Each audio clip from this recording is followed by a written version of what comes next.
They say everything happens for a reason, but I suspect everything happens for a Reese's. Like this commercial break. Did you need 15 seconds away from music or 15 seconds to eat a Reese's? Perhaps it's true. Everything happens for a Reese's. This podcast is brought to you by Colgate Total. We take oral health as seriously as you take sports. That's why Colgate Total Active Prevention uses advanced technology to help prevent oral health problems like cavities and gingivitis before they start. It's clinically proven to provide 24-hour antibacterial protection with twice daily brushing after 4 weeks of use. So get a winning routine and prevent oral health problems before they start. Shop Colgate Total Active Prevention at a retailer near you. Triple shot half-calf oat milk 2 pumps extra foam. Your coffee order might be getting a little complicated. Your toothpaste doesn't have to be. Arm & Hammer Baking Soda toothpaste keeps it simple with a powerful ingredient that works hard for you. Baking soda. That's why it's the #1 dentist-recommended baking soda toothpaste. As you brush, the baking soda particles dissolve to help break down plaque and stains for a whiter smile. So your teeth can feel clean, look bright, and make brushing a no-brainer. Try Arm & Hammer toothpaste. Simple, powerful, clean. Why are we watching this again? I'm kind of proud of it, though. With the sound, Dude, it looks pretty good. You should be fucking proud. Oh, my God. Hey, run, run, run, run, run, run, run. My headphones are fucking flying Flopping all over the place. Yeah, that shit is gold. Welcome back to New Heights 92%ers, a Wondery show produced by Wave Sports and Entertainment. Woo! And brought to you by Buffalo Wild Wings. Oh, how about Let's that? go Sports Bar. Gotta love BW3s, baby. Yes. We are your hosts. I'm Travis Kelsey, my big brother Jason Kelsey, out of the University of Cincinnati and rightful owners of the Victory Bell. Shout out to the Bearcats getting it done over there in Miami. I forget what the actual name of the city is. They're Hamilton Oxford? City or something like that. Yeah, there It's it is. Oxford, right? Oxford, there you go. Getting it done after a tough loss to Narduzzi and the gang in Pittsburgh. But yeah, we're rolling, baby. Subscribe on YouTube, Wondery Plus, or wherever you get your podcasts. Follow the show on all social media at New Heights Show with 1S.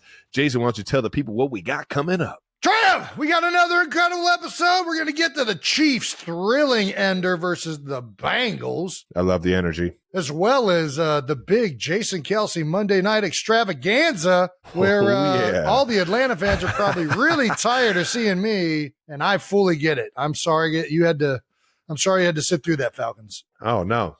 They want to see more of you. We're also going to break down the biggest stories from across the league, including a brand new meaning of the term chunk plays. That's right. Can't wait to get into that. Ooh. But first, as always, we're going to get to the other new, Anna. the new news. New news coming in hot. New news. Hey, here's some new news. New news is brought to you by United Airlines, where good leads the way. Man, we got airlines in on this. We're airborne now? Crazy. Look at I'm going to take a United Airlines flight this weekend. Are you? Are you guys United out in KC? Yeah, that was actually the slogan for the team last year was United. Nice. I love that. Had nothing to do with That's a good. the airline. That is a but good. That's. I've never thought about that. United Airlines using that as like.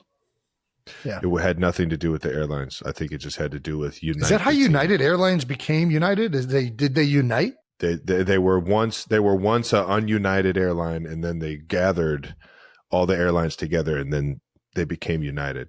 What's the history of United Airlines? That's a great question, Jason. I don't know if we got a really good show. United Airlines. I don't know if we got enough time to Is there a Google these things. Does United Airlines have a Wikipedia? Yeah, it does. Everything has a Wikipedia. This is crazy. United traces its roots to Varney Airlines, VAL. That's a big name upgrade to United. Yeah, I'm that not was getting a on great Varney Airlines. Whoever's decision that was to go from Right. that name to United. Well, it was- I mean, they should have got paid. It wasn't their founders, probably. Walter Varney is the one that founded Varney Airlines in 1926 in Boise, Idaho.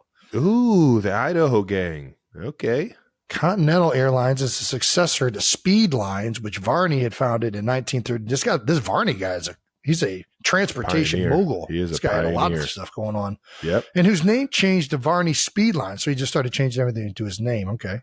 In 1934. Then VAL flew the first privately contracted airmail flight to the U.S. on April 6, 1926. Man, how about that? Okay. Absolutely nothing interesting at all. Let's get to some bonus content. Oh, here we go. This is it. Okay. In 1927, William Boeing founded Boeing Air Transport. I think we've heard of that one. To operate airmail routes under contract with the United States Post Office Department. In 1929, Boeing merged his company with Pratt & Whitney to form the United Aircraft and Transportation Corporation, UATC, obviously, which then set about buying, in the space of just 28 months, Pacific Air Transport, Stout Air Services, Barney, and National Air Transport, as well as numerous equipment manufacturers at the same time. Jason, the energy was so good. On March 28th, 1931, all of these airlines united to form United Airlines Incorporated. It's what we came up with before. Yeah. So Confirmed. It makes sense. All right. I guess we can do the show now. Bonus content update on bonus content next week. We'll be dropping our first piece of content exclusively for our Wondery Plus subscribers. I wonder what it is. They haven't even told us yet. Last week, when you guys asked what you wanted for bonus content, and here's a few of your suggestions from Emma, Fell in Love. Is that like a lyric or something? Do we know? All right. Anyways, I'm sure many Swifties and tons of dads, daughters would love some New Heights Show bonus content teaching football concepts in an ELI 5 format. What the hell is ELI 5? What is ELI 5? Explain it like I'm 5. Oh, okay. All right. I mean, that's probably one of the better ideas that the 92%ers came up with. How would you explain football to a 5-year-old? How do I do it to my? How do I mean, we're not very good at dumbing down football. I've realized this. I talk about it with Wyatt, but it's like it's real dumb. Wyatt is 5, or will be in like 3 days. A couple months here. Yeah, she's coming up. Not even 1 month. So there's Uncle Travis. She doesn't really know football. I don't even explain football to Wyatt. Yeah, I got to figure that out. Nice. Wyatt, when you try and Ellie, what do you think about football? Tell me what the rules of football are. Don't put your head through the railing. You got stuck last time, remember? Don't do that. Okay. Kai, does Wyatt know the rules of football? Where would you start if you were explaining football to a 5-year-old?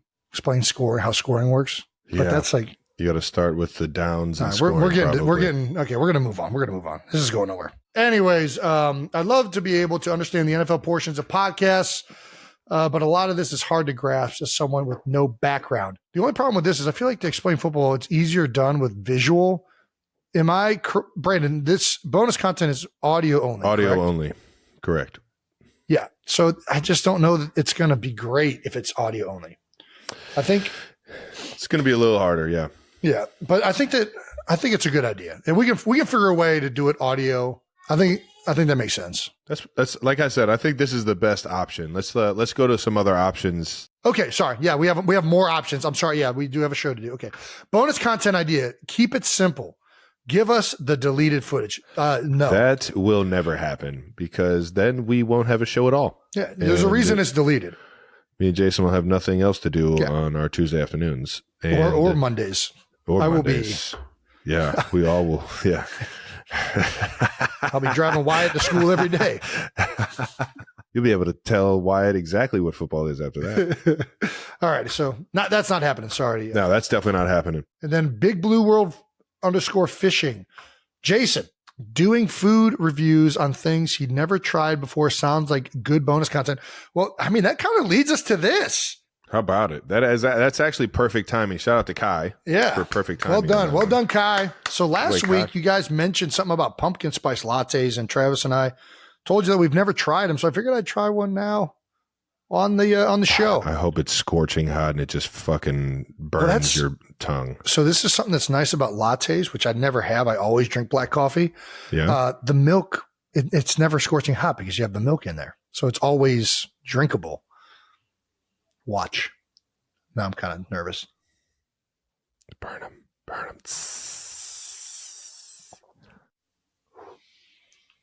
Not gonna lie, it's pretty good. Nice. Give us your review. Tell us as if it was bonus content. It doesn't taste like coffee. Okay, so not coffee. If you don't like the taste of coffee, I highly recommend this. I think that's all lattes. Yeah, I mean, it tastes like it almost tastes like somebody melted. What are those old school? You remember those old candies that you had in like grandma's house, the butterscotch, cooked like little candies. Oh, baby. The gold wrappers. Yeah. It kind of tastes like if you melted that down into like a liquid form and then added some spiciness to it. That's kind of what it tastes like. I'm not gonna lie, I'd probably be into that. I used to fucking pocket I'd take a handful of those candies. It was those ones and then the little strawberry ones that actually where the wrapper made it look like it was a strawberry. Gosh, what is it about? Why are we reinventing candy when those have been around forever? Those strawberries, that's the top of that strawberry. Dude, one of my favorites were the Lifesaver, the cream savers, you know what I'm talking about? Where it was the orange and like I think there was like strawberry creamsicles or cream savers, Lifesavers. Dude, they were so fucking good. I used to fucking house those things. Pumpkin spice latte, tremendous. If you don't like coffee, highly recommend it. Nice. It's a really good way to have coffee without having to taste it. I got a feeling anything that has like too much creamer in it, I don't love it. I just only drink black coffee. I don't add anything to it, and now I just love the beans at this point. I love the earthiness. Yeah, I don't know what it is. I think it's just like, when you're so addicted to a substance like caffeine that the faster your brain recognizes that what you're drinking is just straight caffeine, the more you're just immediately. I mean, I don't know that it matters what coffee tastes like. I think my brain would just absolutely love it. It would trick my mouth into loving it. Does that make sense? Yeah. I mean, you play tricks on your mind all the time. All right. Well, yeah, so maybe that's some bonus content. We can do some food reviews. We're still figuring this thing out. They only want Jason reviews. They don't want anybody else's. Well, do you not want to do food? You're not a big experimenter with food. Dude, you know how to get the best out of like the reviews. Your reviews are great. Like you just don't want to eat it. I don't like it. We got to get you reviewing some goat. Dude, I'm not eating a goat. Come on now. I'm not eating. Have I told that story on the podcast? I don't know. About, what was that, 3 years ago? I'm in Los Angeles and I'm visiting my brother, and my brother makes a reservation at this restaurant called Lady and the Goat.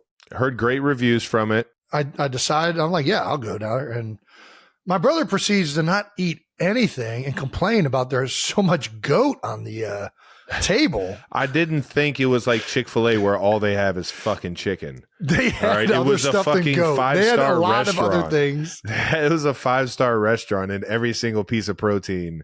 The food was menu. fantastic. Highly recommend it. Yeah, it was highly recommended to us. If you're goat forward or just have a palate that is a something that resembles an advanced palate, you would really appreciate it. Advanced palate.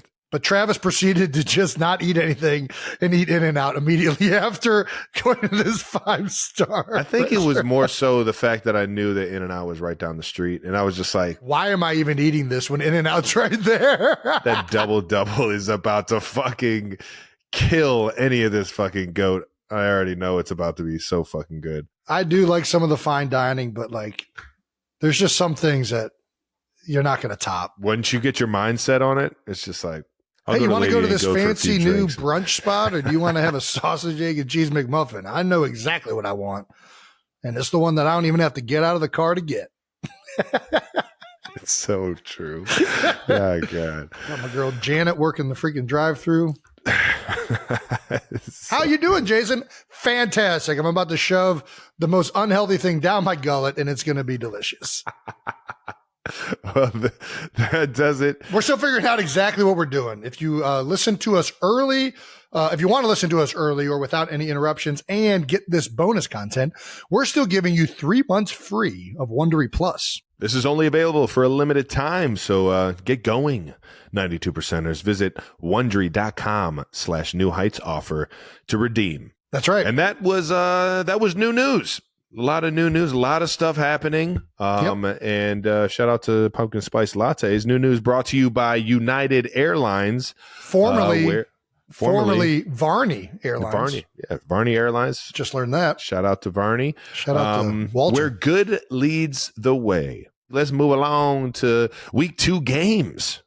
Shout out some fan mentions. The Chiefs social team shared a clip where they asked the team what was the most random thing that you've purchased since being in the NFL, and a lot of you demanded some more explanation. I like watching these clips for the first time live and just getting a really authentic reaction. It's the best.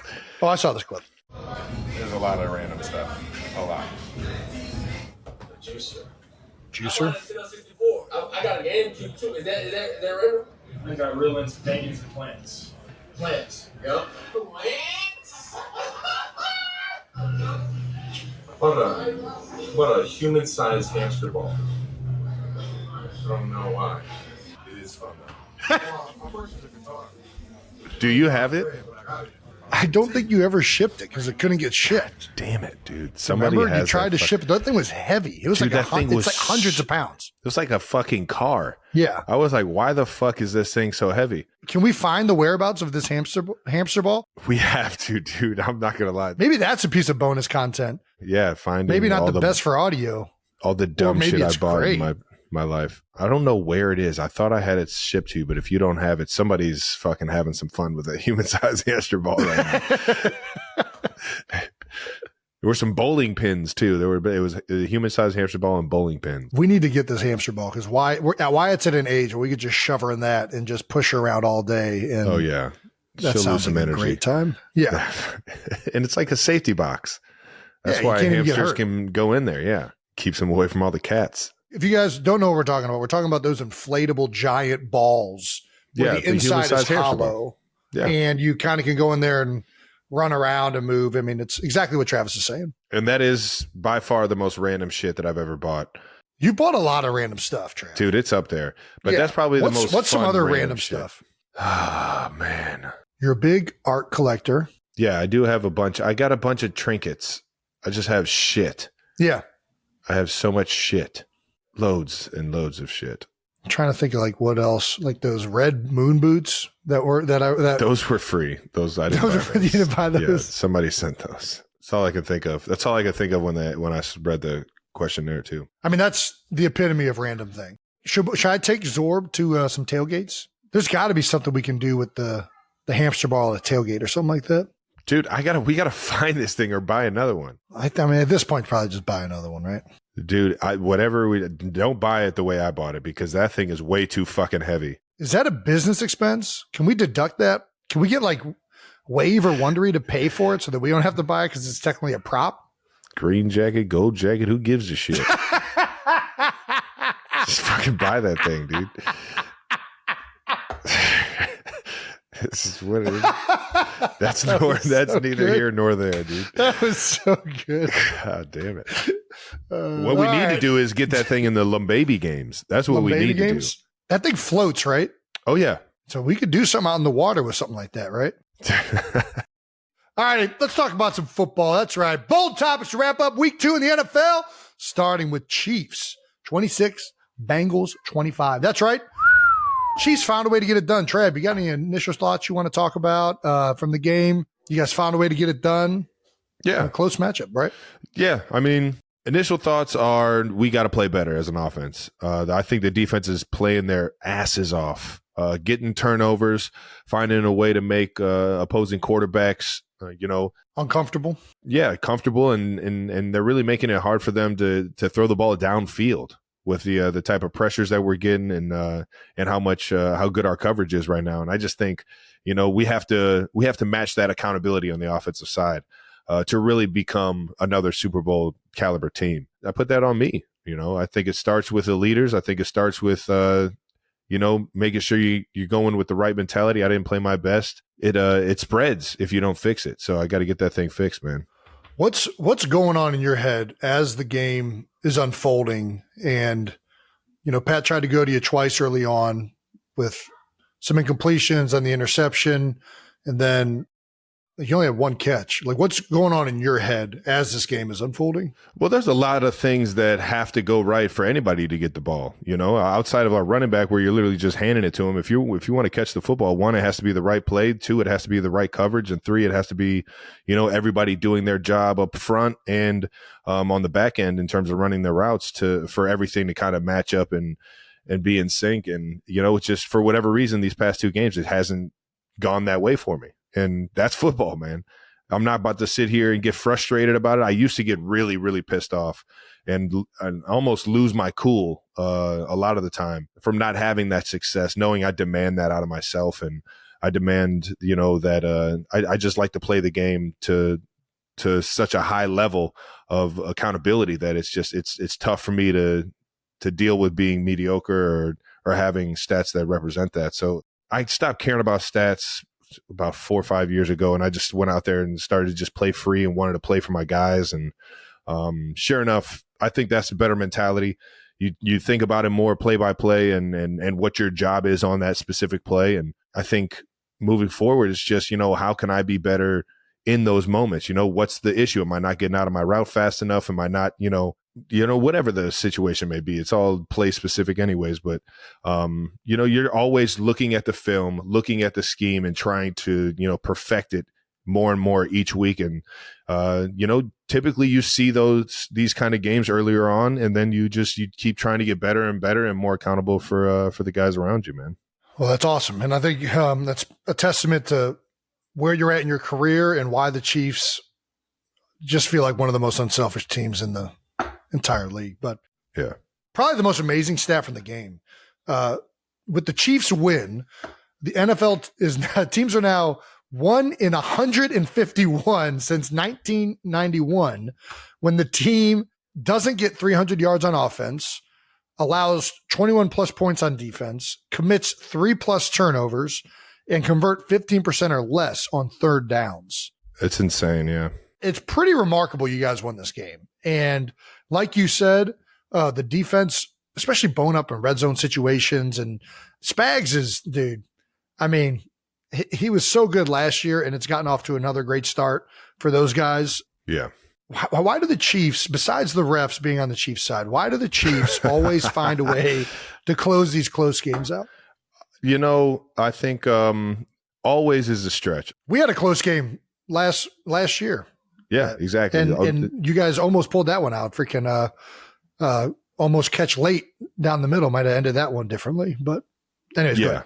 And I think that when you have a veteran quarterback like Pat Mahomes, and he always gives you a chance to win it. So you always have confidence, and you always have, that in the back of your mind that, you can find a way to win this football game. I think that helps. I think Coach Reed, being in the league so long, and his leadership, his swagger, how he kind of leads the team on the sideline, you always feel like you're in it. You always know you got a chance, and he's going to put you in a really good position at the end of the game. I feel like we just have a team that plays really well together when the moment's bigger.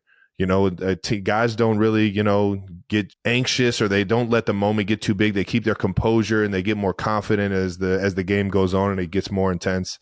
I felt that on the sideline, and sure enough, it was a weird ending, man. It was a weird ending. There were flags on both teams late. Obviously, the Bengals getting the last of that with the pass interference at the end, but we have to try to beat teams earlier than that last drive.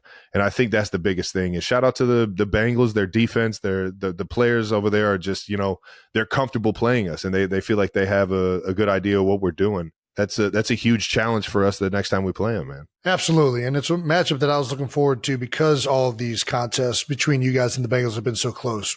With the Chiefs win, they've evened the record against Burrow and the Bengals at 3-3. 5 of the last 6 Cincy KC games have been decided by a field goal. That's how close these games have been. First half offense, Chiefs had a 16-play, 8-minute, 30-yard drive that ended in a field goal.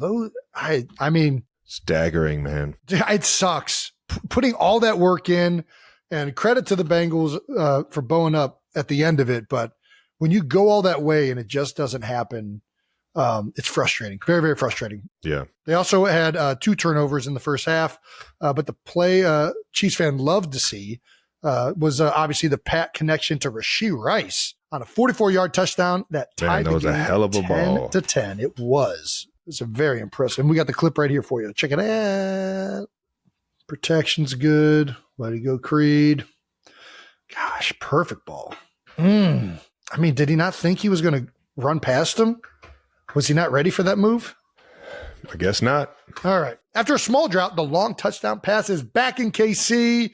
Mahomes has already thrown as many deep touchdown passes of 20-plus air yards this season, 2, as the previous 2 seasons combined. Wow. That's an insane stat. Very interesting. Between 2018 and 2022, nobody was bigger on the deep ball. Tyreek Hill might have had something to do with that, just probably. I wonder who's now the best at it. Is it Miami? That's weird. Everybody that Tyreek plays for is the best quarterback. Mahomes threw 44 deep touchdowns, second most in that span. Yeah, was this the emphasis to bring that back to the offense? I really don't. I mean, I think I'm going to answer this for you.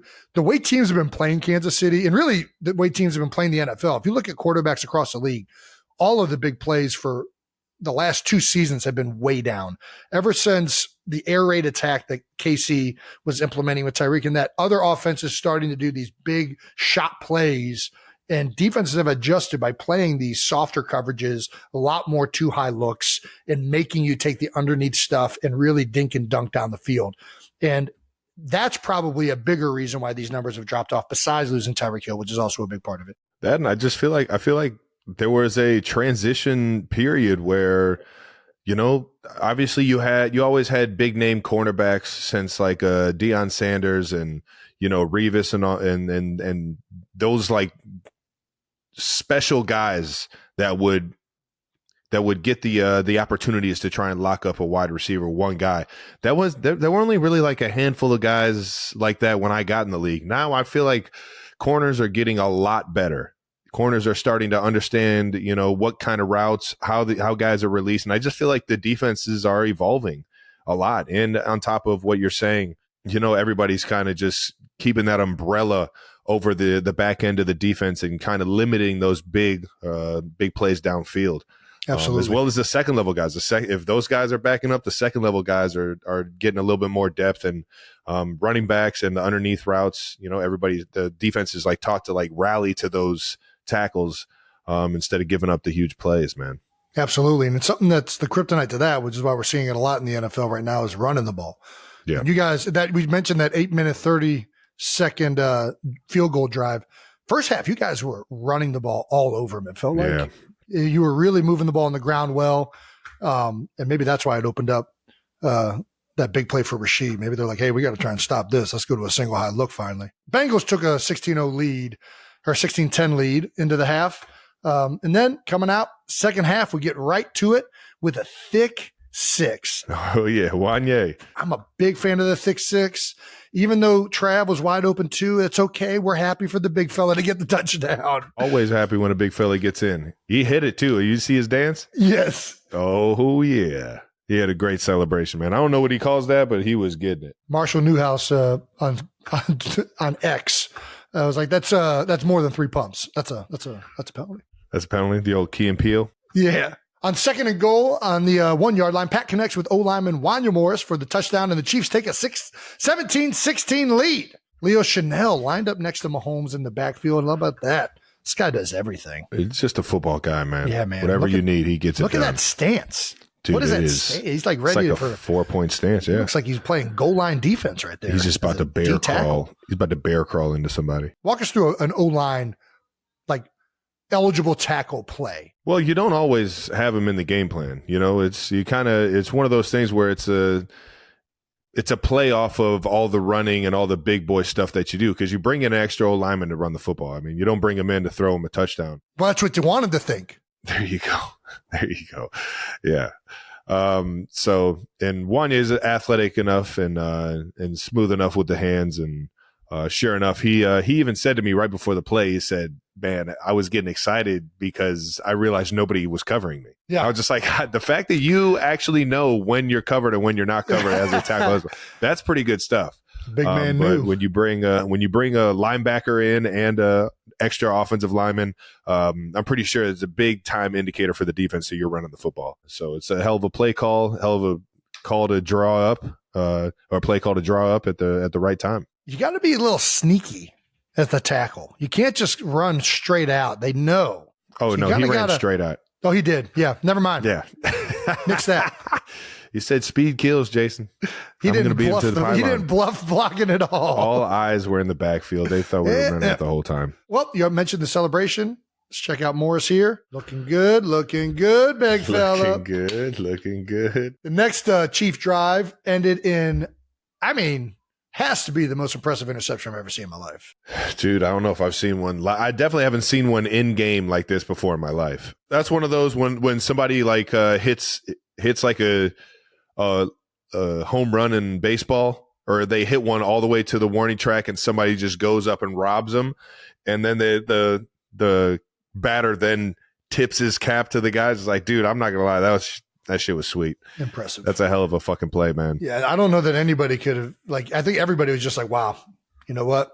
Well done. Well Respect. done. Respect. One of the reasons it's so eye-catching is that most of the time on this sideline, with your left shoulder being the outside shoulder, a one-handed grab would be like more like grabbing it with your left hand. You know what I mean?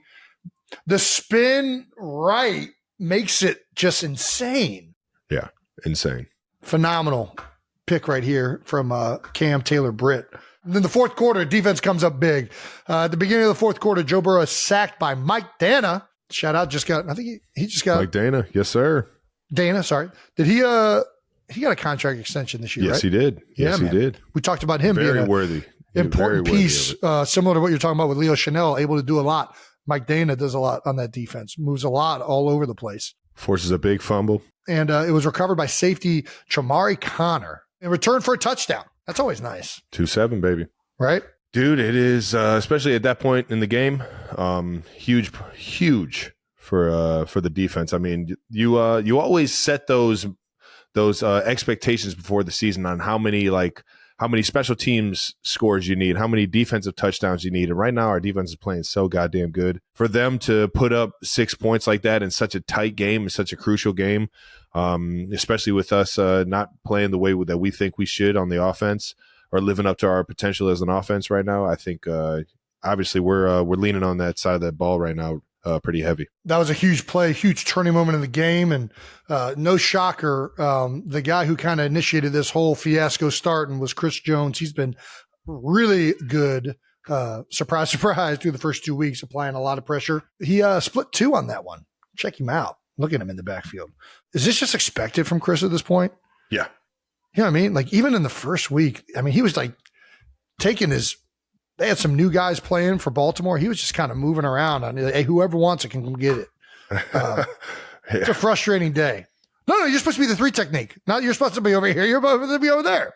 You do it all, man. Per Next Gen Stats, Trent McDuffie aligned across Jamar Chase on 17 of 38 routes, 45% of the time, including 4 routes and press coverage. McDuffie allowed 1 reception for 4 yards on 2 targets as the nearest defender against Chase. Way to go, Trent. Solid game. No, It's Trent's a really playing good great player. football. Our entire defense is really playing great football, man. Hats off to them keeping us above float. And man, we gotta start playing up to our potential on offense, because we got the guys, we got the ammo. We just got to get it done, man. Well, it's always fun when you win games and you're not playing your best. Yeah, that's when everyone says it's a good one to learn from. Yeah, you know exactly. Yep, it's a good one to learn from. That sets us up for the game-winning drive. That's right. Chiefs get the ball back with 2 minutes and 35 seconds, and you guys are in 4th and 6 situation with 53 seconds left on the clock. Pat competes a deep pass to Rashee Rice, but it comes back. Trey Hendrickson was wreaking havoc all game long, and yeah, man, he was fired up. At the end of the day, man, you can't put it in the ref's hands that late in the game, and that's for both of us, both sides of the ball. You know, yeah, obviously you want to play physical. You want to make sure you make that play. But if you're going to put it in the ref's hands, that you're playing with fire. It is what it is. You're just playing with fire, man. That's why as an offense, we got to make sure that we don't put ourselves in a position to where we have to score at the end of the game. Obviously, we still feel comfortable and confident that we can get it done. But if we can win the game before that, I mean, let's keep it out of the ref's hands. Let's keep it out of, the hands of just fate or things just not going our way. I think it's that's the mentality you got to have. And did we get lucky? Yeah, we got fortunate that they threw the flag at the end on that 4th and 16. Yep.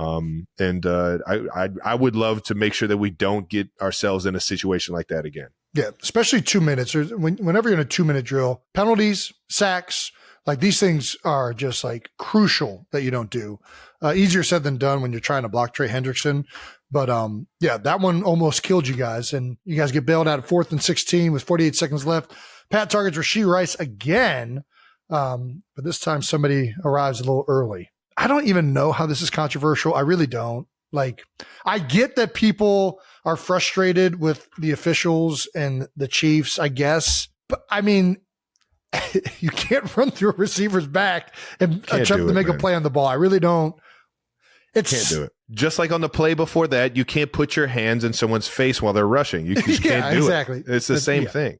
It's hands to the face, and then there's a pass interference, and it is what it is. But I can see how everybody's upset because it's nobody likes a 4th down conversion that essentially is given to the Chiefs. But the reality is, like, what do you want the official to do? What do you want him to do? You want him to not call pass interference? Don't run through the guy's back. I don't know what. Like I said, as Chiefs, as like when it's our close, offense, when it's close, I get not calling it. This wasn't even close. Like, I don't really know what we're talking about. Yeah, I agree. The game should be called tighter down the stretch, and we should avoid like questionable calls. But when it's to the point that the guy can't even make a play on the ball and touch it, like, what are we talking about? You said it, man. I'm not going to argue for this point. I'm just going to go ahead and say that I think we need to fucking keep ourselves out of that situation so we don't have to rely on the officials to make that fucking call. But sure enough, they made the call. Harrison Butker comes to save the day yet again. Harry for the win. Absolutely nails a 51-yard field goal. All of us had a lot of confidence in him, but always there's always just that lingering feeling. You know, you're just sitting there like, come on, Harry. Come on. You got to do it again for us, big guy, please. And sure enough, he came up big for us again, man. Absolutely. Chiefs are now 2-0. Some disappointing news following the game, or maybe this was out right before, but Hollywood Brown was put on IR. It was before the game. It was right around game time. So Hollywood Brown was put on IR before the game, and unfortunately, Isaiah Pacheco is now injured and is going to miss about 6 to 8 with was it tibia or fibula, one of those two. I think it's it's fibia. It's one of those. One. Yeah. That was an aggressive hit. Even when it happened, I was like, oh my gosh. You could see that he just had a guy in his legs and he just kind of got folded over top of it. But hopefully Pop comes back. That sucks, man. He's been playing unbelievable football, man. High energy, just a guy you love blocking for, you love playing the game for, you love playing the game with, man. It's just, an all-time teammate of mine, man. I love Pop, and it sucks that, how well he's playing and how comfortable and how fast he's moving right now with the ball in his hands, that he has a setback like this. But I expect him to be back better than ever in 68 weeks, man. On to next week. You guys have the Falcons in Atlanta. Trav, the last time you played the Falcons, the Chiefs won both games. Actually, you've played them twice in your career only. Wow. 2016 and 2020. Chiefs won both games. The last time you played the Falcons in Atlanta, it was at the Georgia Dome in December 2016. 8 receptions for 140 yards. That's a good day, Trav. There we go.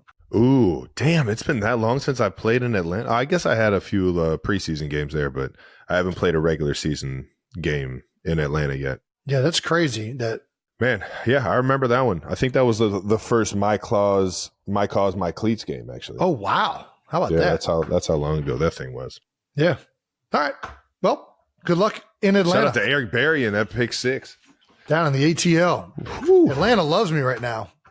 LeBron's stat of the game. Patrick Mahomes has 2,424 completions in 98 career starts and surpassed Matthew Stafford for the most completions by a player in his first 100 career starts in NFL history. It's good company. Yeah, definitely good company. We also got to talk about your historic streak, Trav. I know the game didn't go the way you wanted it to as far as receptions, and unfortunately it ends the longest NFL streak in history with a player receiving at least 3 catches. That's right. Sunday marked the first game since September of 2018 where Travis Kelce did not get at least 3 catches. It snaps a streak of 114 games, the longest streak by any player in NFL history. Not only is that the longest streak, the next closest is our guy Antonio Brown with 81.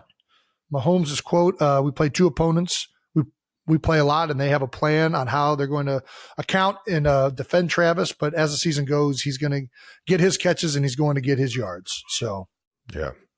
And I could have played better, man. It is what it is. All right. Could have played better. Could have ran better routes. Could have got out of my breaks a little bit faster. Knowing Hendricks was on one. And it's just, you see things, Monday morning quarterback. You see things better after the game and realize how you can play better and be better for your teammates. And sure enough, I've always had that accountability. I've always been my worst critic, and I'm going to, remain my worst critic. I think that I can improve a lot for my guys and be there for Pat in a lot of different situations. But like I was saying earlier, it takes a lot of things to go right for somebody to get the football.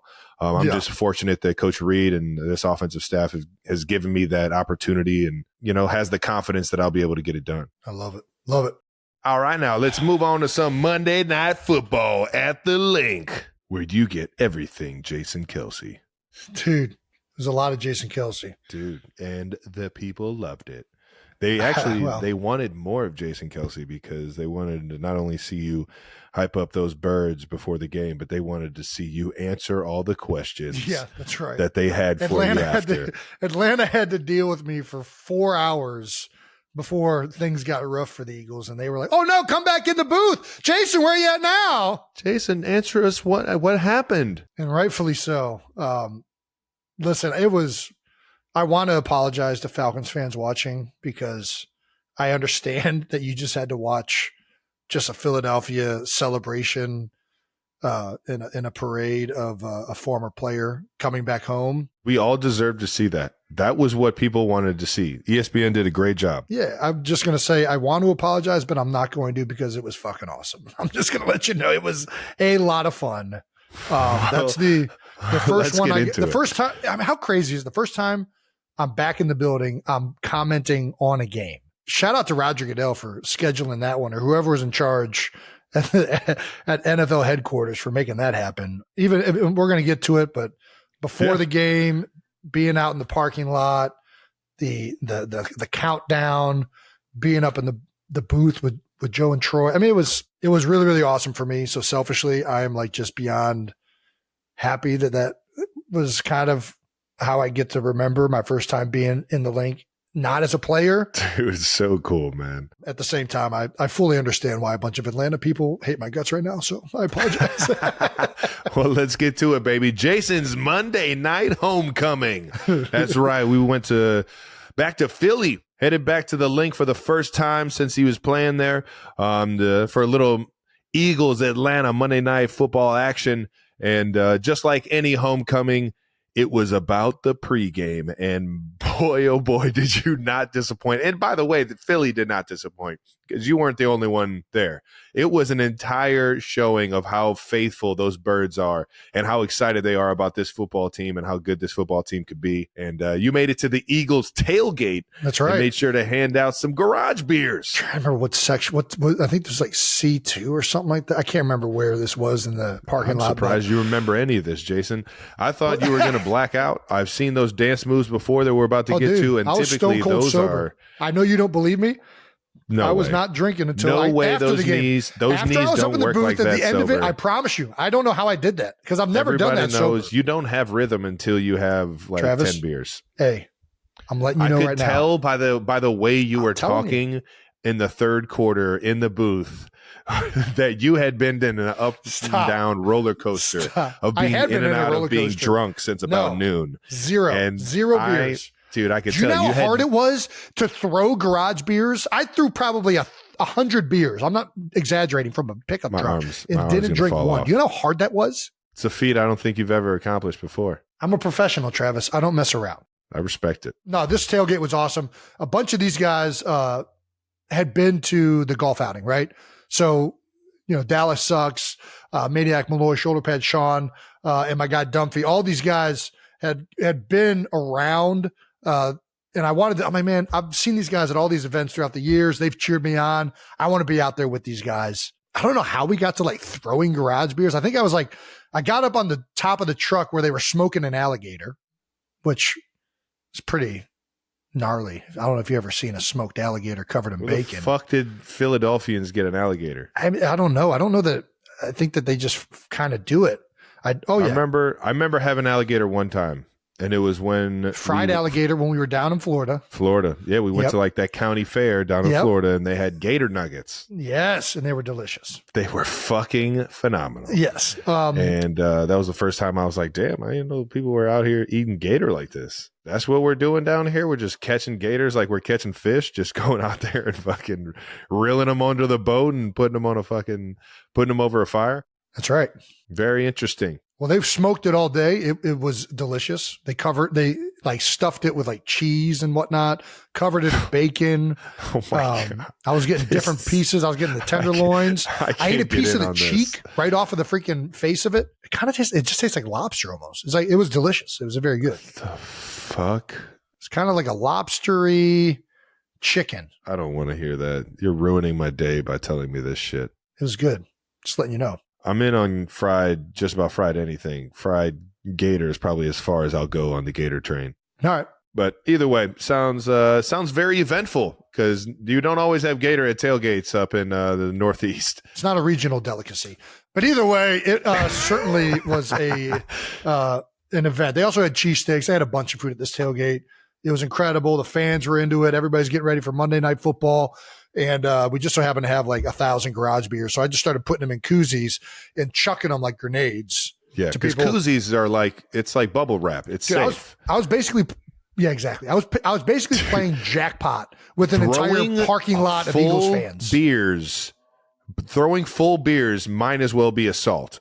I mean, none of them. I was making eye contact. I almost took out a Jeep window, but I was making eye contact. Crushed a moonroof. It might be cracked, but it was electric. Dude, throwing beers further than like 20 yards, 15 yards that thing, that's dangerous. No, it's got the koozie on it. It's wrapped in koozie. There you go. Soft. Nice little, yeah. It reminded me of the parade. Every time the parade comes around, you're people on the are throwing the you beers. So it felt like it had been reversed. Dangerous. Now it's time to throw the beers the other way. Catch this wrath. Dude, but I was making eye contact. There were some, not going to lie, there's some talented people in that parking lot catching beers. I don't know if they can catch footballs, but if some of these guys can catch footballs as good as they catch beers, they might want to try out for the Eagles. You fucking idiot. We also got to look at some new moves. Jason showing off some moves. One move that is actually new to me. I've only seen you hit one of these two moves before. I said, that's a new move. That is 100% a new move. I haven't seen that one yet. Kylie said it's the same as the stomp move. She said it's just a different variation of your stomp. Yeah, which means it's a new move. This stomp though, the running man. It wasn't my best running man. I've been better at running man. So those knees are getting up though. That's what I'm saying. These knees and this kind of bounce doesn't work unless you have like 10 beers, dude. Those knees are shattering if you're fucking doing it with no fucking fuel in you. What happened is we were supposed to be on that stage to start countdown, and I walked over there way too early. I had to kill 30 minutes before the show started, and I'm just up there with these DJs just standing there. I'm like, I gotta do something up here. I can't just stand here like a jamoke. I gotta bring the energy. Oh, you brought it. I don't even know what I'm doing. Dude, it's golden. Do you know, like, dude, you have the greatest running man of all time, dude. Do you know how devastating it is to? Oh my gosh! Do you know how so fucking good, dude? Do you know how devastating it is? I keep watching it and I keep crying, laughing, man. I was so proud. Everyone thinks I'm the dancer. Dude, you are the fucking most electric dancer I've ever met in my life. You can put a smile on anybody's face by dancing, dude. It is so good. And when you get in that mode where you go full send, oh my gosh. Woo! Thank you for that. I'll have that forever. I'll have that in my back pocket on a fucking cloudy day. And I'll just be able to fucking have happiness. That shit Do you was know so how good. devastating it is to open X and just see a bunch of people quoting tweets of you dancing and putting clown emojis above you? The running man looks like you're like, you know, when they put shoes on a dog for the first time? Yeah. And they're just like fucking trying to figure out how to step in those things. Yeah. Dude. But they're like getting like their knees. Oh, dude, it was so fucking good, man. Just countless people quoting a picture of you dancing and saying, this is a full-grown adult male with kids. And he's doing this in public. And it's I'm like, you know what? I mean, you got a good point. It's ridiculous. I don't know that I got a rebuttal for that. Stop showing this. It's so good. Are we going to be able to Are we going to be able to have the sound? It looks so much worse without the sound.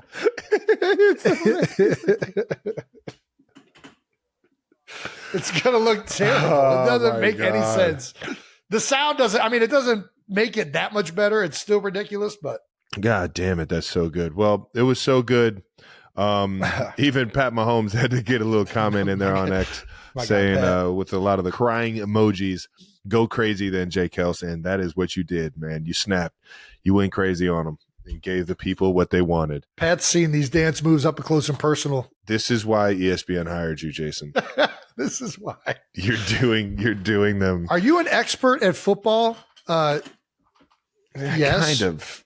I mean, kind of, I guess. These moves cannot be reenacted by anybody else. Nobody else can do these fucking moves, I promise you. Jason is the only one.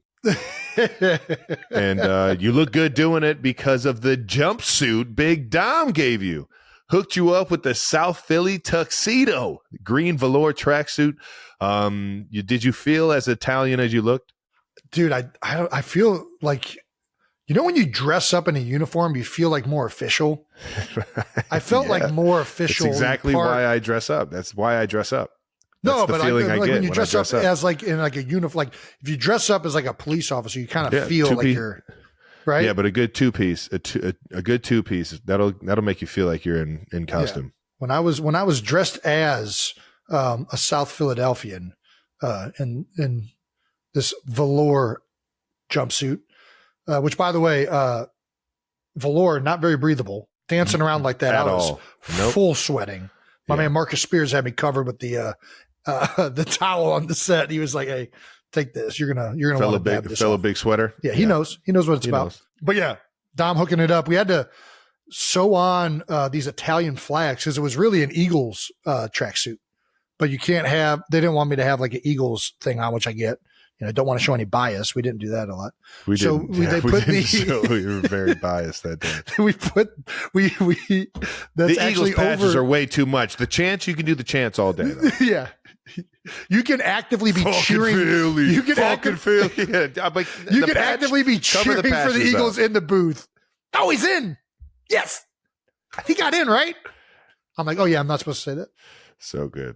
I think the Italian flags really set it to another level. Had some nice chains on. It was a fun look. You look great. Shout out to Big Dom for getting you some swag. And a lot more. Shout out to Big Dom for everything.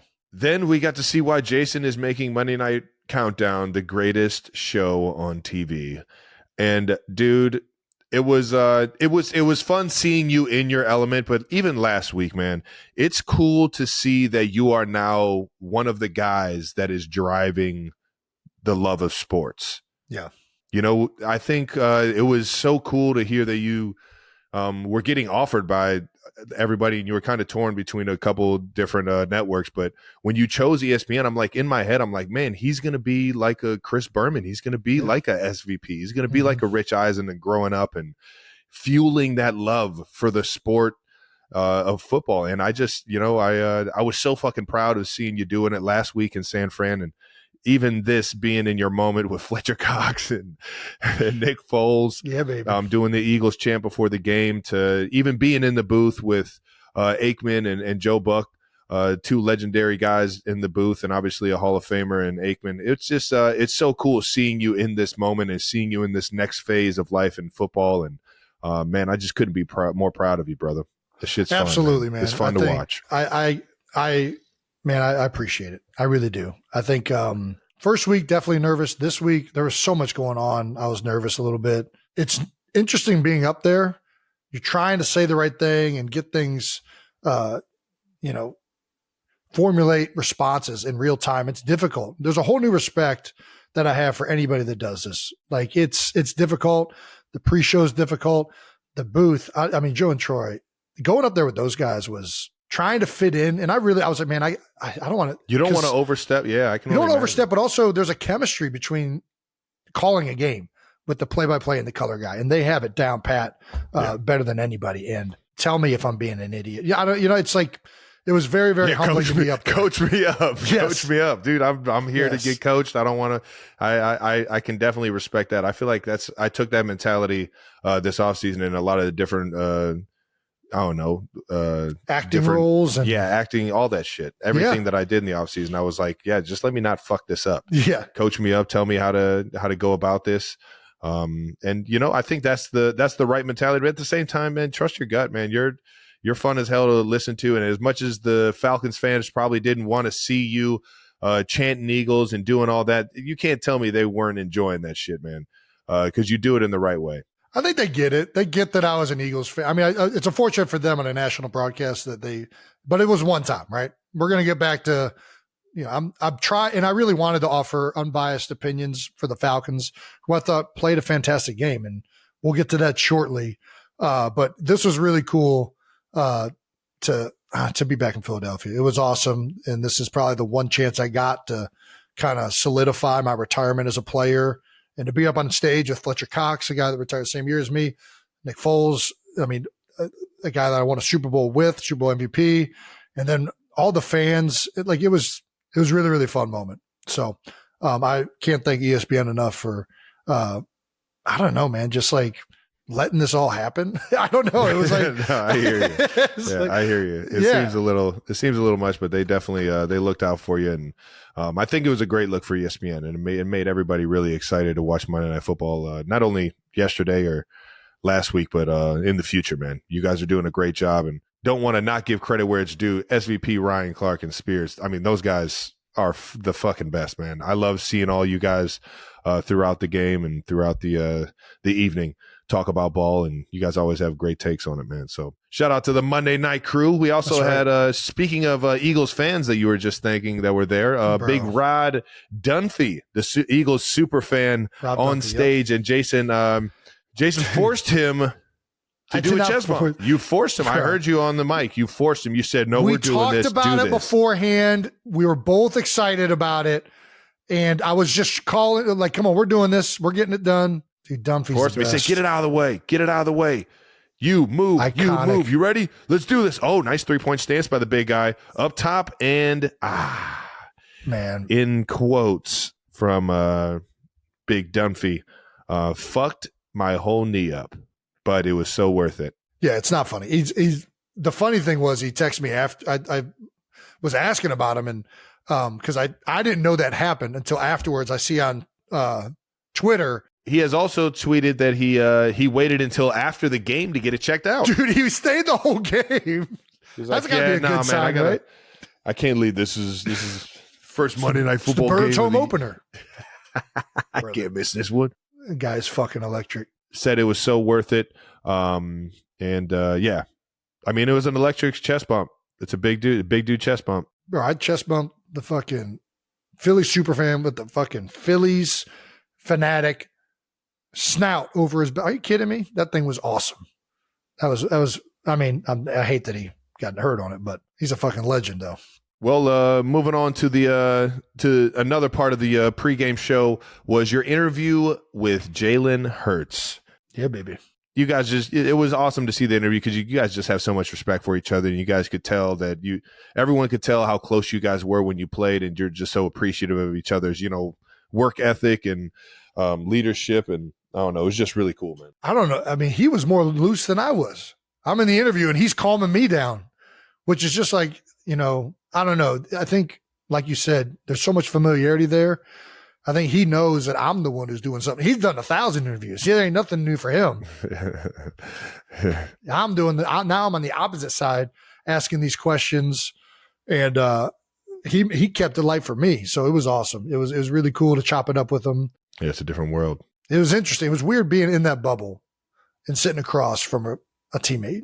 Yeah, it's pretty crazy. He'll get more normal, but I thought it was great. The tone that he had freaking made, and it was just like when we played. I don't know, man. He's just got a way about him. He really does. Well, let's get into the game a little bit then. The Eagles 21, Falcons 22 on Monday Night Football. Not the way the Eagles planned it, and it came down to a play call here, a play call there, or a big play made here or there, and it just didn't go their way down the stretch, man. Falcons come back and steal the win on a Kirk Cousins 2-minute drill, ending with a TD pass to Drake London.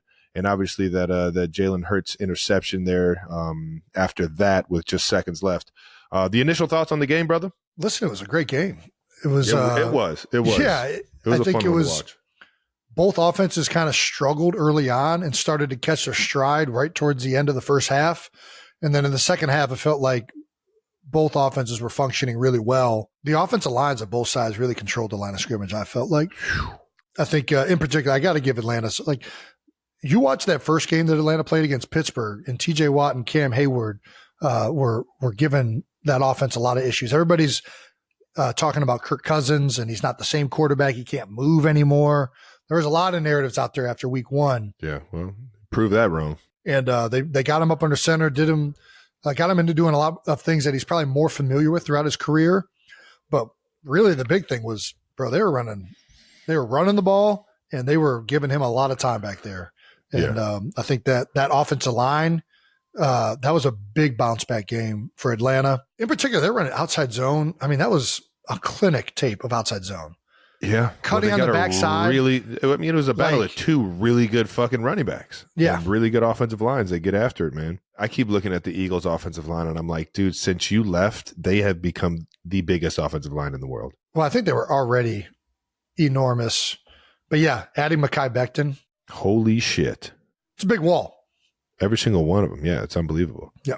Eagles were without their star wide receiver, A.J. Brown, with a hamstring, unfortunately. But Jalen Hurts played pretty well up until that last drive, man. Jalen went 23 of 30 for 183 yards and 1 touchdown, 85 yards on the ground with a touchdown. Saquon in his Philly debut, although he had that drop there at the end, 116 total yards, which is exactly what you expect out of him. The guy can do it, can beat you every single way. I don't see him dropping that ball ever again in that situation. He's such a good player, man. It kind of rips your heart out when something like that happens. He's such a big piece for the offense, and that was an underrated thing that really didn't get discussed at the end of last year. You know, obviously we struggled with the blitz, and that was the main narrative the last 2 games of the season. But another big piece is A.J. Brown's hurt, and I just think he's an equalizer, man. He's one of those guys, Alshon Jeffrey used to say it, even when I'm covered, I'm not, where like at any time he's there and you can throw that ball up to him and he can make a play on it. And, you know, it opened it up a little bit for Smitty, which I don't know that I've had a teammate that I respect more in my career in Philadelphia. I mean, there's guys I respect as much, but Slim he's just such an awesome dude. So happy that he got a little bit more. Seeing him eat last night. Yeah. He was killing it. Yeah. Jalen, I thought, was a lot more composed. You know, I thought he played great. And even the rushing yards, like the scrambles, it felt like he was trusting the pocket more, staying in there. And then he would push up when it wasn't there. And it just felt like, you know, he was doing a lot better throughout the game. I know everybody wants to talk about the last interception at the end of the game. You're pushing to make a play. He's getting hit while he's throwing it. I thought he was really good in his decisions he made and his comfort and poise in the pocket. In week 2, I thought it was impressive. I'm right there with you, man. I just watched the game today, knowing that we played the Falcons this week.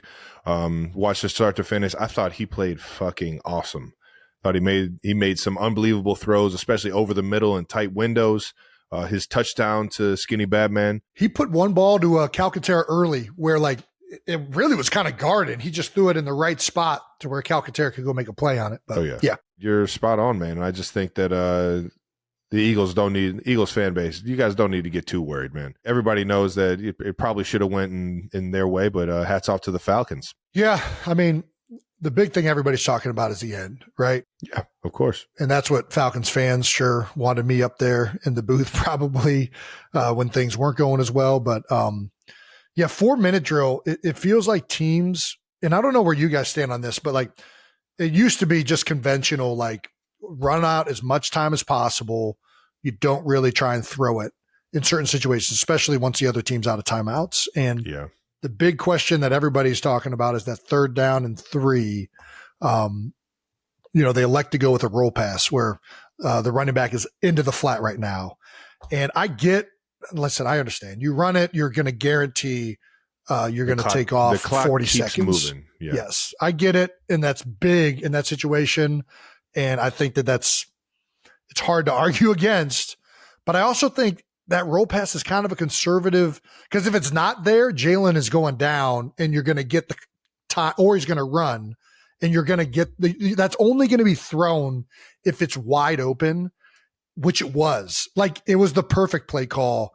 And the percentage chance that a wide open pass to Saquon Barkley is getting dropped like that, I just think that's got to be pretty low. Very low. Like, if you told me before the play, we can either run it and we don't know how many yards we're going to get, or we can have Saquon wide open in the flat to catch a ball and win the game, I'm probably taking that throw if he's wide open in the flat. Yeah. Because you don't. At the same time, you guys got one of the best offensive lines in the league. Yeah. And Tony, and I will say, Tony Dungy brought up a great point with this. With us, it's not even 3rd and 3, it's 3rd and 2. Because if you get 2 yards, you're sneaking it on that 4th down. You're not even giving them a chance. I don't know, man. It sucks. I think, but we've been seeing more and more of these decisions to throw it in these 4-minute situations because more and more offenses are getting aggressive. They don't want to give the ball back. We actually did it last week. The week right before this against Green Bay, we elected to run throw a slant route, and I think I forget who was announcing that game, but they were like, "Are they going to pass this?" Like, it was obvious, like, "Hey, we're running this ball out," and they completed it, and it ended up being a huge completion because we picked up the first down. We ended up fumbling it on the 1 yard line in tush push territory, and but I think it feels like more teams are passing in these situations now than they ever have. But I don't know. A lot of this comes down to like game theory and analytics. And I don't know half of this stuff. I know the safe call is to run it and to keep that clock moving. The guys that do know this shit are the guys calling the plays. And it was wide open. And, I hate to say this for Saquon because I love the guy and everything, but it just is what it is. He's got to come up with it. And I think he knows that. And here's the worst part about it. Here's the worst part about it. You win and you put the game in your defense's hands, and the defense has to make a stop. It is what it is. You can't throw it all on Saquon. You can't throw it all on the play call and things like that. Like, you guys had another chance, and Kirk Cousins just, he showed everybody why Atlanta paid him $180 million. Listen, hats off to Atlanta. They played a fantastic game. I'm not trying to like they earned that win. No, like, two ways about it. To march down the field there at the end with Kirk, to take all the criticism that Kirk and that team faced going into that game, coming off of the Steelers loss, that was a big statement game. Offensive line, huge bounce back game for those guys. They played fantastic up front for the Falcons. I'm with you, man. I don't think I've seen, I might have mentioned this already. I don't think I've seen cut blocking like that at this day. Like, you don't see people on the backside cut anymore. Chris Lindstrom was a cutting machine. And that ball kept winding back when it wasn't hitting front side. I mean, it was an impressive performance by the Falcons offensive line. It was an impressive bounce back game for Kirk. The coaching staff adjusted wonderfully. They got him under center, got him into things that he's done well his whole career. Listen, I'm obviously an Eagles homer, but I'll give the Falcons credit all day. They played their ass off. And to come into Philly after a game like that, that's a tough matchup. They answered the bell for sure. Well, with 1:40 left, Kirk Cousins drives 70 yards, gets the go-ahead touchdown to a great route ran by London, and with 34 seconds left, the Eagles did have a final drive. And I'm not going to lie, man, with a couple timeouts in your back pocket, it's enough time to get a field goal. 100%. I was kind of waiting to see if they were going to pull this off. Yeah, not kind of. I was. I fully expected Jalen. I had a little juice that Jalen was going to find a way, man. And I'm sure he wishes he had that one back. Looking back on it on film, but at the same time, throwing it up to Skinny Batman's always a pretty good chance. Did he get hit as he was? I mean, I know he was getting hit pretty much while he was throwing. Did that affect the ball? I don't know. I have no idea. Either way, it looked like in real time. The final drive ends in an interception to Bates. Any final thoughts, brother? No, like I said, I kind of closed it out. I thought Atlanta played a really, really good game up front. I thought the Birds played well on offense. I thought the Birds played well, yeah. Yeah, I mean, both teams did a good job in the red zone of keeping guys out for the most part, but then the offenses got going there towards the end of the game, and Atlanta just executed a little bit better. We talk about this, these mistakes, like, this is the margin of victory in the NFL. And you guys, the Chiefs operate so well in these end of game situations at being disciplined and not beating themselves. when it's this close, the teams that do that better ultimately end up winning more games in this league. And it's just frustrating because it was right there. But outstanding game by Atlanta. It was right there for them too, and they were the ones that capitalized. So shout out to Kirk. Shout out to that whole offense. Shout out to Raheem Morris. They got it done. And I know it ended up like it did, but at the same time, I'm putting the ball in Jalen Hurts and in Saquon Barkley's hands at the end of the game to win it. Even after that kind of game, those guys have the ability to finish it off and get the wins, and I don't think that trust is going to waver either way. I think you guys got everything you need to be a great team over there, man. Right. All right, Birds have the Saints down in New Orleans next week. How do the Eagles bounce back after that game? Listen, I don't know that there's a hotter team in the NFL right now than New Orleans. You see what they did to Dallas this last week? And Panthers. Well, the Panthers one was like, it's the Panthers. But I'm just being honest. Like I think everybody after the Panthers win, they blew them out, which is impressive. Anytime you blow out an NFL team, that's impressive. It doesn't matter who it is. Yeah. So it was an impressive win, but Derek Carr, when he's on, he is a very good quarterback when he is on. Oh, I know. But this week in Dallas, you know how good Dallas has been in Dallas? I don't think they lost a home game outside of the playoff game last year. Like that, the Cowboys in Dallas have been very formidable, and they went in there and just put a whooping on them. I don't know. There's a hotter team right now than New Orleans in the country. This is a huge test and a huge game for the Eagles to try and bounce back from. Their offense right now, I'm a big fan. They're doing the same thing with this. Like they got to figure out how to stop outside zone because that's all freaking the Saints ran again. I mean, not all, but yeah, Dallas got a heavy dosing of outside zone with Kamara, boot, shots down the field. Like you better be ready. It's coming. So they're going to have to stress. They're going to stretch you east and west. If I know Vic, there's going to be some accountability being held. That's for dang sure. And they got the guys. They just got to execute. Come on now. Let's move on. We're going to get to the biggest storylines from across the league outside of those two games in week 2 right now. Right by now. Big on close games. 11 games were decided by one score, including 5 that featured the game-winning score in the final minute of regulation or in OT. One of those close games was record-breaking in a Buns way. Unfortunate for the Giants, I suppose.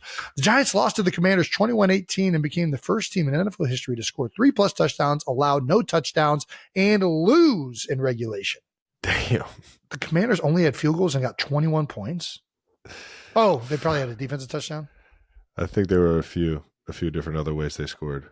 Yeah, had to be, right? They didn't kick 7 field goals, right? Anybody? Waiting on Brandon? You are the slowest Googler. Man, it's not a quick hand.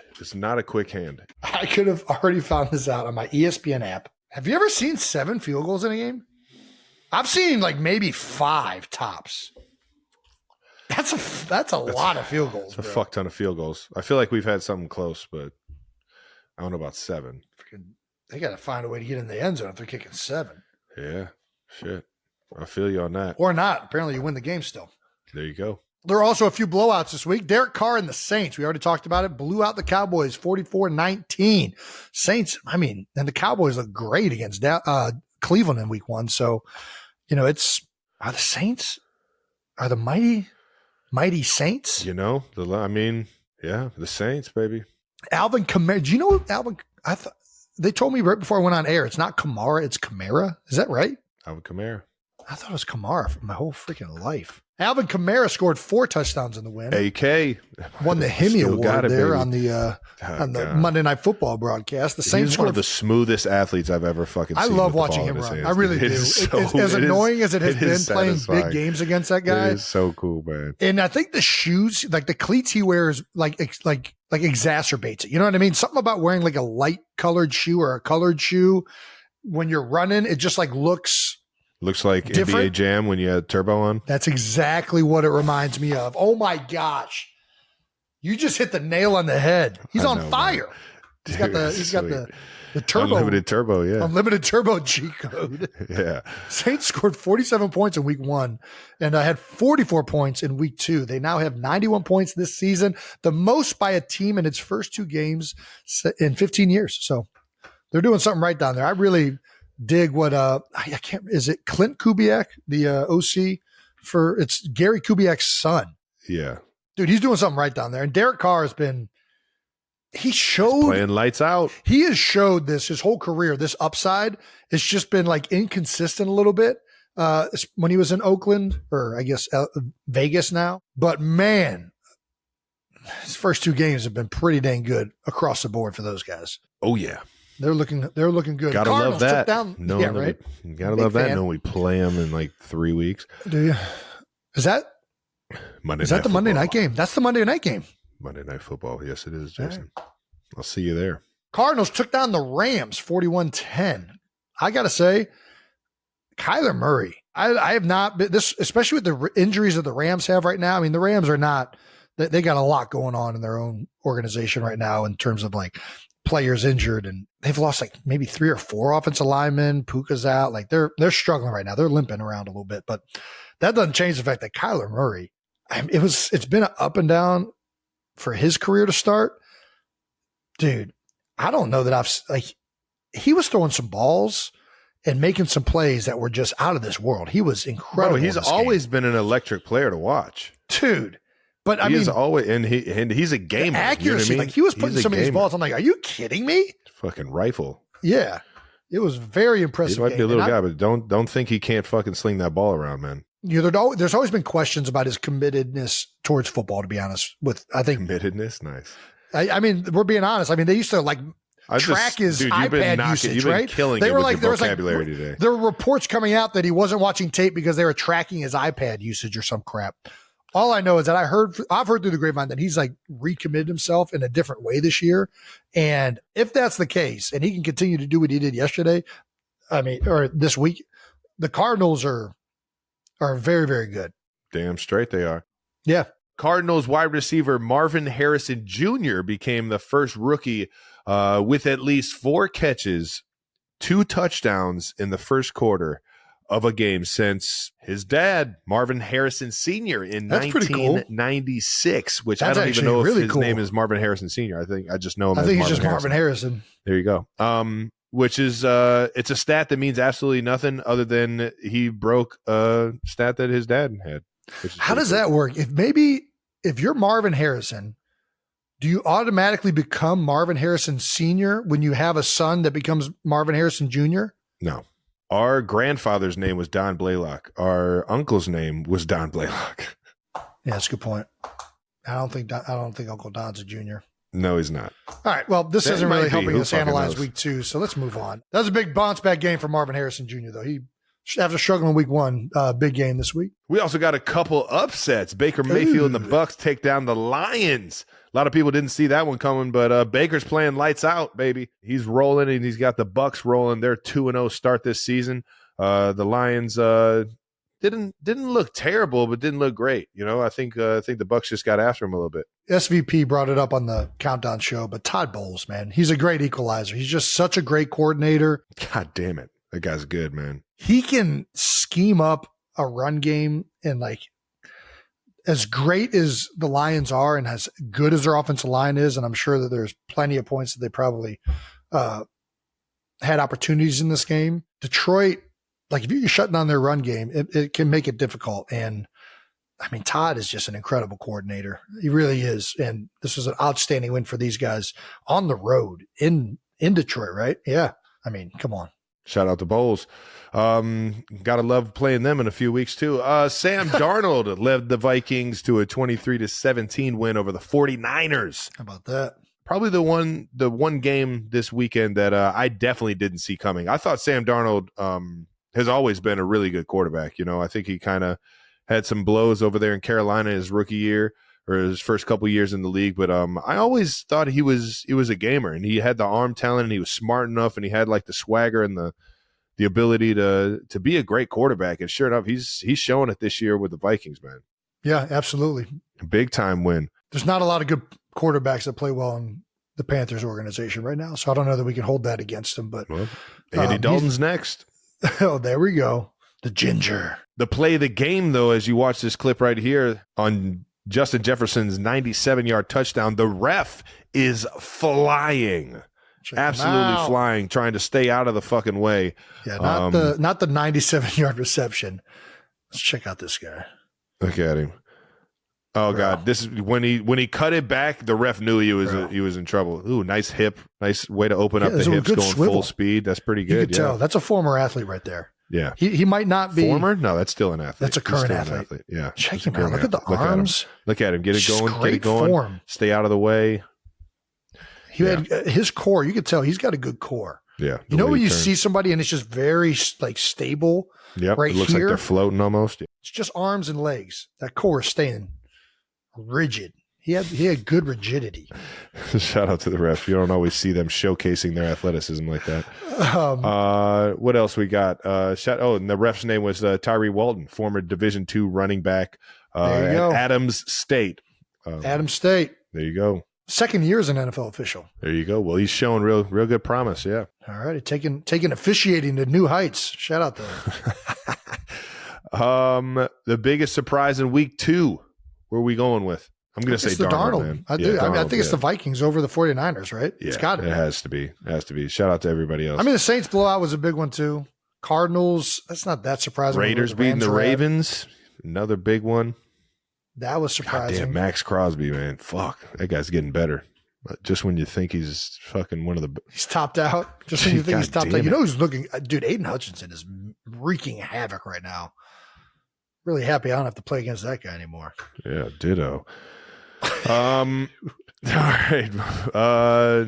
Petty game ball. In more news around the league, Steelers QB Justin Fields introduced the world to the petty game ball during the postseason...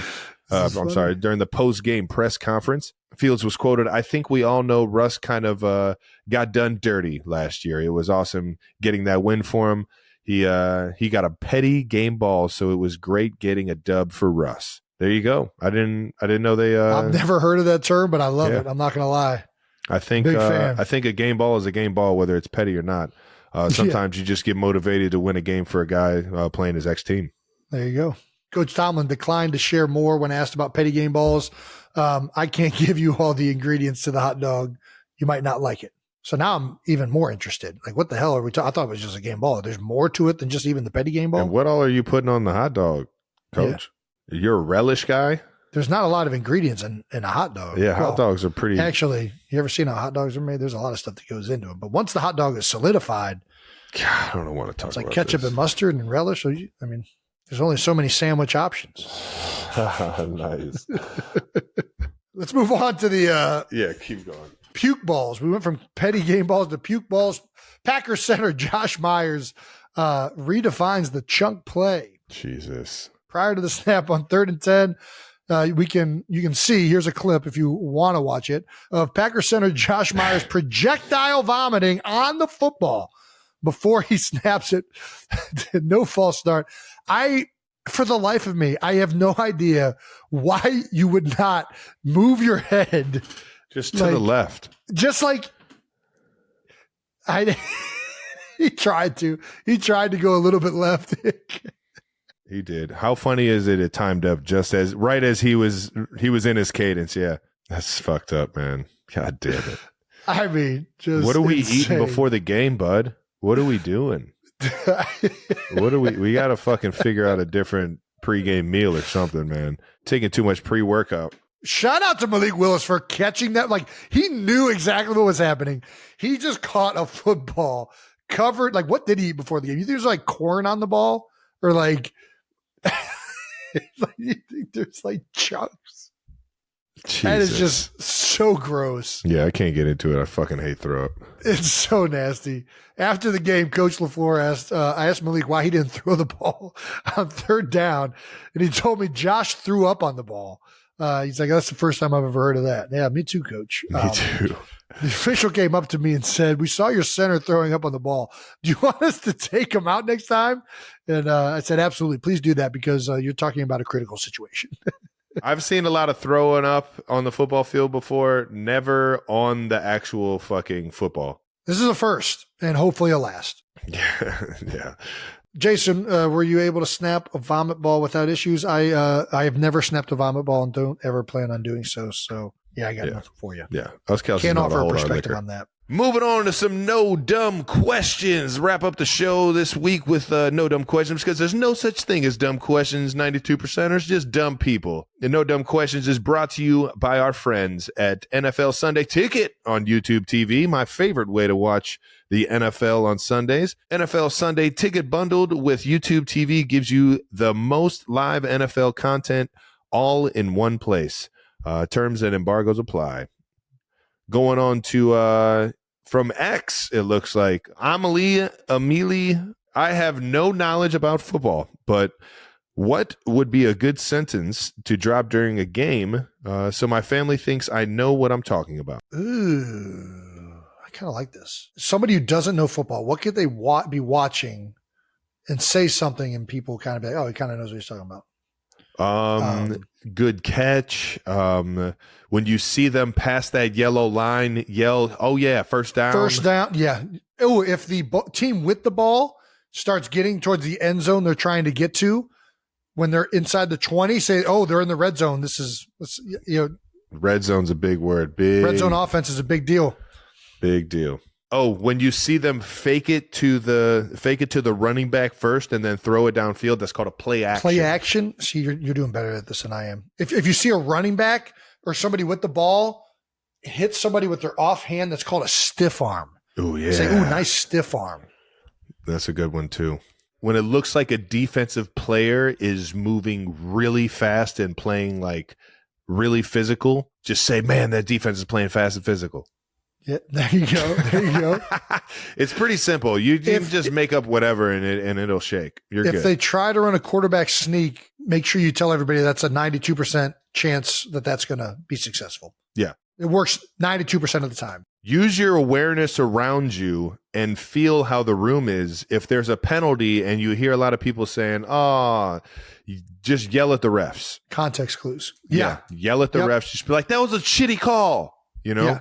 If the quarterback gets touched at all, make sure you like just be like, that's quarterback.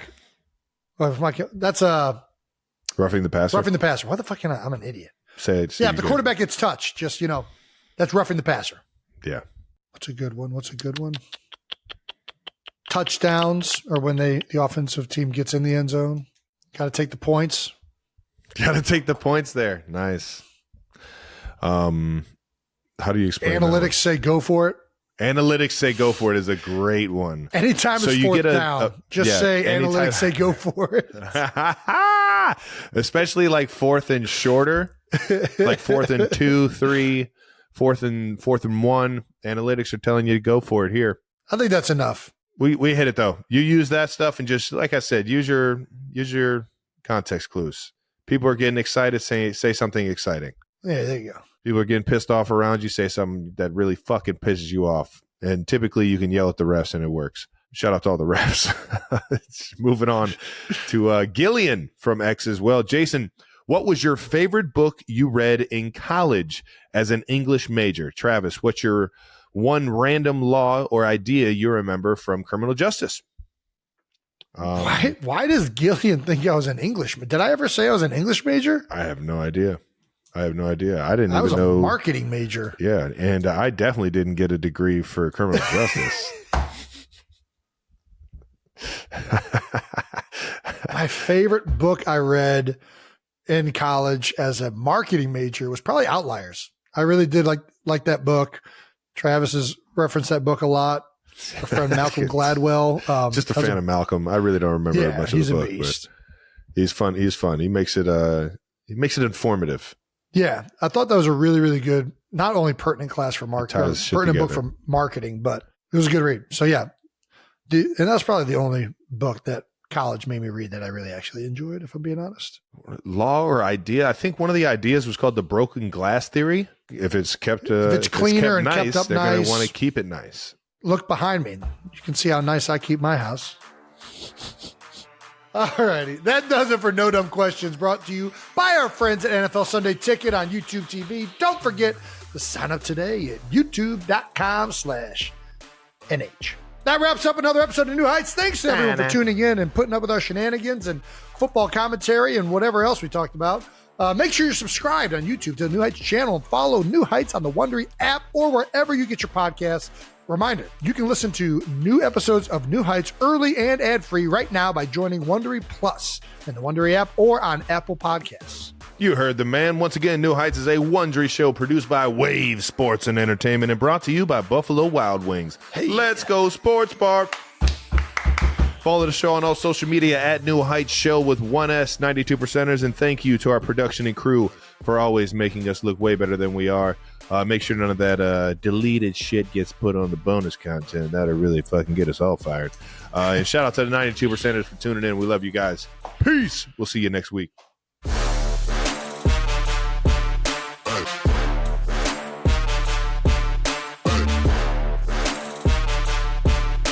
Oh, what's that? You don't like it? Tough shit, Wondery. Greg okayed it. Talk to Greg. Don't bring these problems to me. Sounds like a you and Greg issue. Why didn't they just cover up the garage beer sign? Greg okayed it, guys. Greg said it was only flickering. He said, and I quote, my beard looked crisp. So what do you expect the guy to do? My guy Greg tells me my beard looks crisp. I'm not changing a thing. You give somebody a compliment like that, I'm fucking sending it. I'm like, oh, fucking press record and let's roll, baby.